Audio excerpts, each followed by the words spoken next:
Summer is coming and everybody is out there posting about all the summer books they are excited to read. But today I'm here to talk to you about some books that have stood the test of time that I think make great summer reading.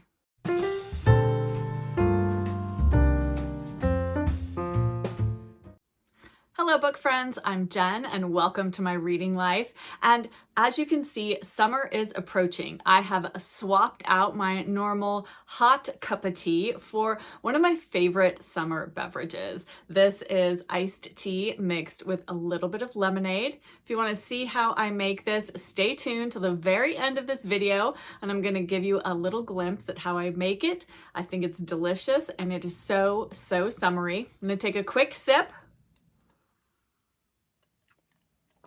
But we are not here to talk about drinks. We are here to talk about books. And I know everybody out there is sharing all of their favorite new release hot summer books. And while I certainly get excited about new releases as other book readers do, I also really love books that have stood the test of time. And some of my favorite backlist books are actually books I read during the summertime.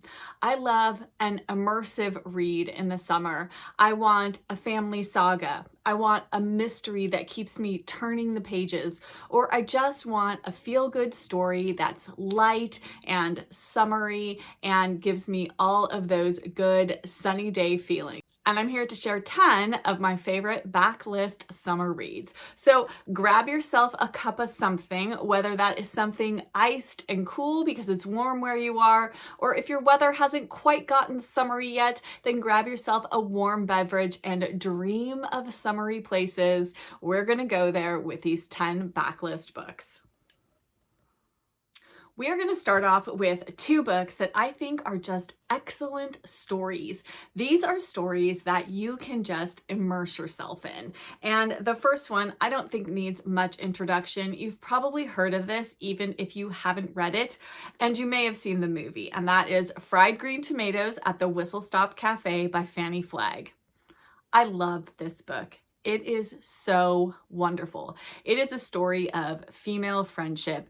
And while there are some hard things and some difficult subject matter that's tackled in this book, I think Fannie Flagg does it with her inimitable Southern charm. And if you've never read Fannie Flagg before, this is the book you want to start with. It is so good. I am so sad because somewhere along the way, I gave away my original copy of Fried Green Tomatoes, and my copy had a recipe to make fried green tomatoes in the back of it. And I always think that would be so fun to do.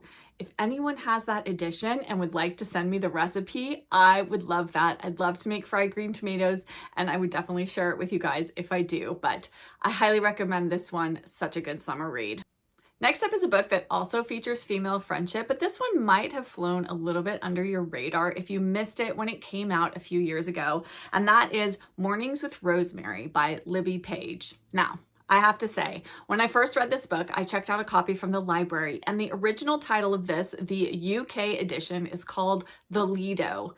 And I wish it was still called that here in the US. I wish my copy said The Lido. A Lido is a swimming pool, or like a swimming pool facility. And this revolves around a Lido in Brixton, England, that is about to be closed. And the community is up in arms about this. And we follow our main character, Rosemary. She's an older woman. She has spent her life at the Lido. A lot of major events for her happened there. And then we also meet Kate, and she's a 20-something reporter who has come to cover the closing of the Lido. And of course, Rosemary and Kate strike up a friendship, and we learn all about Rosemary's life and all about how the community bonds together to save something that they love. And if you want to find out if they do, you'll need to read the book to find out. Highly recommend this one. Another great summer read. A setting that I am drawn to in the summertime is, of course, anything set in a hot locale. And my next book is a historical fiction set in Africa, and that is Circling the Sun by Paula McLean. And this is a fictionalized telling of the life of Beryl Markham, or a portion of her life, when she was in Africa. If you don't know Beryl Markham, she wrote a very famous autobiography called West with the Night. She was a pilot, female pilot, and this tells the story of a love triangle between her and Karen Blixen, who is the central figure in Out of Africa, if you are familiar with that story, which you probably are. Another fantastic summer read and summer movie. But this is a love triangle between the two of them and Karen's husband, and this is such an engrossing story. I really, really enjoyed it. The setting was almost like another character in this book, and I can't recommend it enough. I think it's a fantastic historical fiction. If you enjoy historical fiction based on real historical figures, then I definitely recommend giving Circling the Sun a try this summer. Next up are two books that are sweeping epic dramas. If you really want to get lost in a big book this summer, one of these will definitely do it for you. The first step, I don't believe, again, needs any introduction, and that is The Thornbirds by Colleen McCullough. And I love this book. It is one of my favorite books of all time. I am considering a reread of it this summer because I am just in the mood to go back to Australia. In this, we follow the Cleary family, and they are farmers, I believe, out in the Australian outback. They have a big property homestead out there, and mostly we follow Maggie, who is the daughter of the family, and her relationship with a priest, Father Ralph. And this story is epic and sweeping, and if you grew up in the 1980s, you are probably familiar with the mini series that was based on this book, which I still have yet to watch. That's another reason I really want to reread this summer, is so that I can finally watch the mini-series. I was going to do it after I read this the first time, and then time just got away from me, but I'm really in the mood for it right now, so that may be on my summer to-do list. But if you want a sweeping, epic family saga, The Thornbirds will not let you down. And then my next sweeping epic saga of a novel is quite the Chungster. This one is set in India, which is one of my favorite locations for novels in general, and particularly when I'm reading books in the summertime. And that book is The Far Pavilions by MMK. In this, we follow Ashton Pelham Martin, and he is an English boy born in India and raised Hindu. And this causes within him some conflict in terms of who he is, where he fits in the world, where does he really belong? And that is a central theme in this story. And while he's our main character, I also think India is also a character in this story.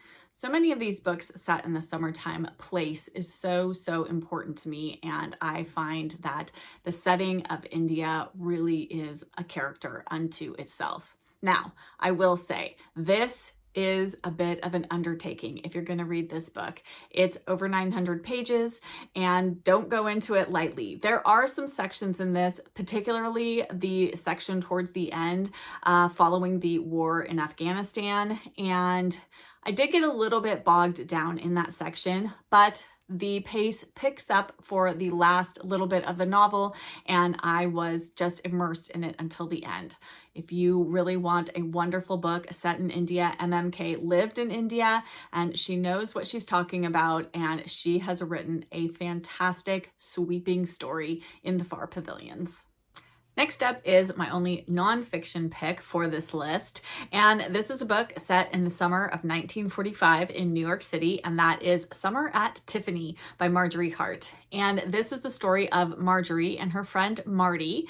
They are students at the University of Iowa, and for the summer, they decide they want to move to New York City and become shop girls. And their parents aren't too thrilled with this idea, but end up letting them go anyway. And after getting turned away from a number of department stores, they managed to finagle themselves into Tiffany's, and they are the first women ever to work on the sales floor at Tiffany's in New York City.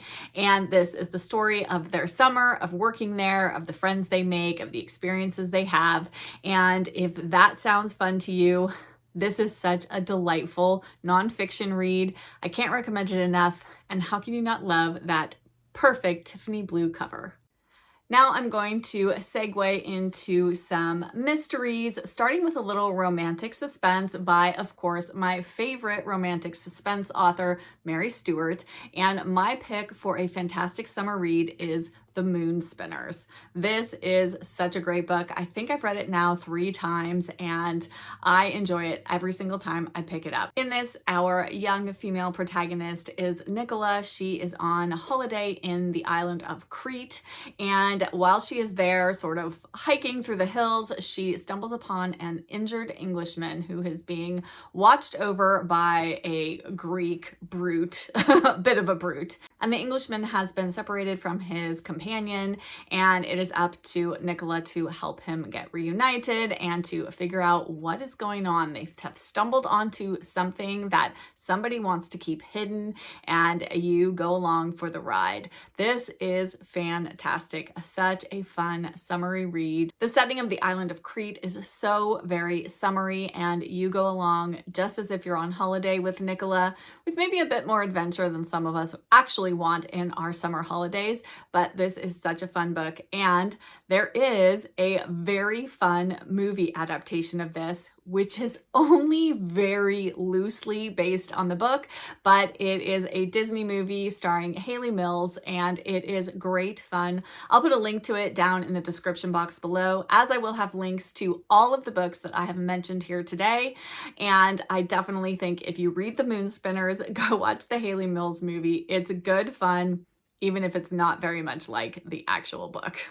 And then on the opposite side of the spectrum of those big, epic, sweeping novels that I talked about, sometimes I just want a short story that I can dip my toes into and read through really quickly, maybe between dips in the pool or lake or ocean, wherever you're spending your summer. And a great collection of short stories is Midsummer in Murder. And this has collected stories by the likes of Dorothy L. Sayers, Arthur Conan Doyle, Ruth Rendell, Ellis Peters, G.K. Chesterton, and more. And I definitely recommend this one. It is very summery. It is such a fun read. The stories are very short and easily digestible in one little sitting by the pool or wherever you might happen to be enjoying your summertime. But definitely pick this one up if you're a fan of classic mysteries. Next up is a book which I know I've talked about on my channel before, but I could not leave it off this list because it is such a fun read.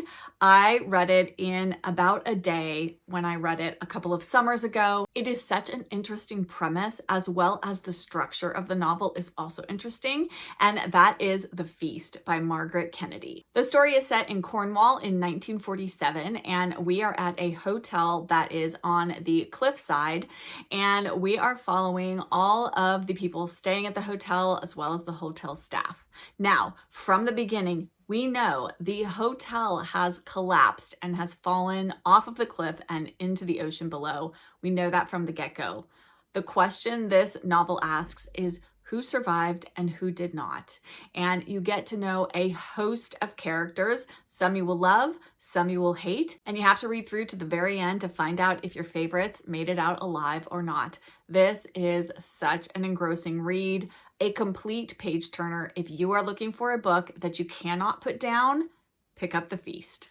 And my final book for this video is also another mystery, and it's by an author who is not normally known for writing mysteries. He is actually known for a very famous children's story series, and that is The Red House Mystery by A.A. Milne. Yes, A.A. Milne, the creator of Winnie the Pooh, has written a fantastic locked room mystery in the Red House, and it is set in summertime at a house party hosted by Mark Ablett. And his brother Robert has recently returned to England from Australia, and after his arrival, he is shortly found deceased, and his brother Mark has disappeared. It is up to a stranger who is staying at the house, Tony Gillingham, who decides to investigate and find out exactly what happened and who done it. And this is such a fun, witty, engaging, great locked room mystery. If you enjoy Agatha Christie, Dorothy L. Sayers, Ngaio Marsh, I definitely think you should give this mystery a try. It's another page turner and a great summer read. And that is it. Those are 10 of my favorite backlist summer reads that I think you will enjoy this summer. I hope that you want to pick at least one of them up and give it a try. Definitely let me know down in the comments if any of these books piqued your interest and what you might be grabbing to put on your summer TBR. And let's chat about summer reading in general. I'd also love to know from you, what is a backlist summer book that you recommend? I'm always looking for good books to add to my own TBR as well. And if you're here and you don't have anything that you'd like to add in the comments, but you want to let me know that you were here because comments really do help my channel, why don't you leave me a summery emoji? We are heading into summertime, whether that's a summery drink, the sunshine, sunglasses, a tropical island, swimming, whatever it is that feels summery to you, leave those emojis down in the comments. I love seeing that you were here and that you took time out of your day to watch my video. And if you did enjoy this video, if you could hit that like button and subscribe if you aren't already subscribed, I would love to have you join my bookish community. And if you did enjoy this video and you'd like even more summer book recommendations, come on over to my Patreon because I am sharing 10 more backlist summer reads that I love. So if you're looking for even more to add to your TBR, that video is going to be available to all members at all tiers. And I would love to have you join our bookish community over on Patreon. The link, as always, to my Patreon is in the description box below. But whether you join me there or here or both, thank you for being a part of my cozy corner of Booktube. And I'll be back with another video very soon. Bye!